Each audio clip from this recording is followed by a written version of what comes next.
நாம் மேம்படுவதாக.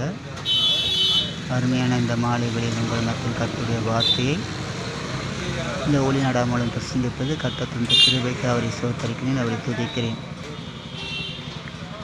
இயேசு எப்படிப்பட்டவரோ என்று அவரை பார்க்கும்படி வகை தேடினார்.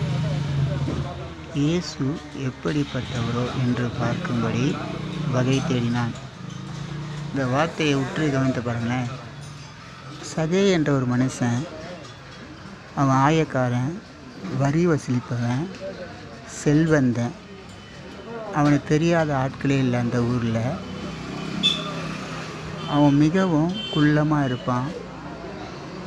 மிஞ்சி போனால் குள்ளமாக இருக்கிறவங்க 4 அடி இல்லை 4 அடிக்குள்ளே தான் இருப்பாங்க. அப்படிப்பட்ட ஒரு மனுஷன் இயேசுவை பற்றி கேள்விப்பட்டிருக்கான். இயேசு சுகம் கொடுக்கிறவர், இயேசு பிசாசை விரட்டுகிறவர், இயேசு வியாதிஸ்தை விடுதலையாக்குகிறார், மரித்தோரை எழுப்புகிறார் அப்படின்னு அவரை குறித்து அவன் கேள்விப்பட்டதுனால அவரை எப்படியாவது பார்க்கணுன்ட்டு அவனுடைய உள்ளத்தில் அந்த வாஞ்சி ஏற்பது.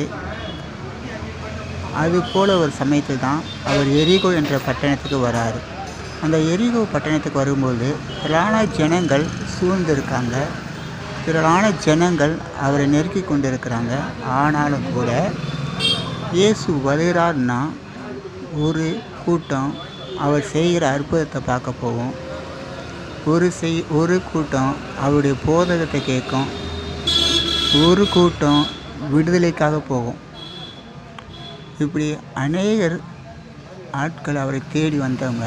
ஆனால் இயேசு இந்த சகையை பார்க்குறாரு. எங்கே பார்க்குறாருன்னா, ஒரு காட்டுத்தீ மரத்தில் ஏறி இயேசு எப்படியாவது இன்றைக்கி பார்க்கணுன்ற அவன் எண்ணங்கள், அவன் சிந்தனைகள் அதை அறிஞ்சு கொண்டு தான் சகையை இறங்கி வா அப்படின்னோடனே அங்கே இருந்த வேதப்பாரர்கள், பரிசேயர் முறுமுறுக்கிறாங்க.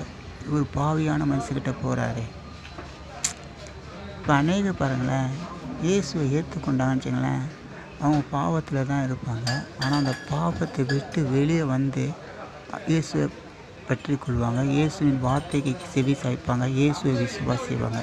அப்படி விசுவாசிக்கும்போது அங்கே இருக்கிற ஜனங்கள், அவர்கள் சூழ்ந்து இருக்கிற ஜனங்கள் அவர் சொல்லுவாங்க ஒரு வார்த்தை, தோப்பறா இவன் பண்ணாத அநியாயம் அக்குமே கிடையாது, இவன்லாம் இயேசுவை போய் தேடுறான் பாடுறா, இவனுக்கெல்லாம் இயேசு உதவி செய்வாரா, இயேசு இவனுக்காக ஏதாவது செய்யக்கூடுமா அப்படின்னு சொல்கிற ஜனங்களும் இருக்கிறாங்க. இந்த பூமியிலும் இருக்கிறாங்க. அந்த நாட்களையும் அதே போல் ஒரு கூட்டம் காணப்பட்டது.